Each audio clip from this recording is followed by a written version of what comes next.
শিক্ষার্থী বন্ধুরা, আজকে আমরা প্রাক প্রাথমিক শ্রেণীর একটি নতুন ছড়া শিখব। ছড়াটি এবছরই প্রাক প্রাথমিক শ্রেণীতে সংযোজন করা হয়েছে। ছড়াটির নাম হচ্ছে চোখ দিয়ে দেখি আমি। ছড়াটি কি তোমরা আবৃত্তি করে আমাকে শোনাতে পারবে? চলো তাহলে শুরু করা যাক। চোখ দিয়ে দেখি আমি, কান দিয়ে শুনি, হাত দিয়ে কাজ করি, লেখি আর গুনি, পা দিয়ে হাঁটি আর দৌড়ঝাঁপ করি, মুখ দিয়ে খাই আর কথা বলি পড়ি।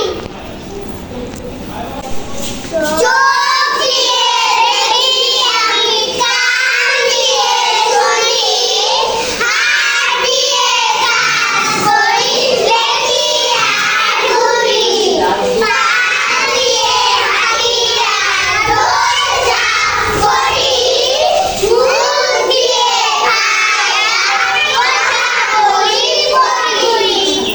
এই তো তোমাদেরকে অসংখ্য অসংখ্য ধন্যবাদ।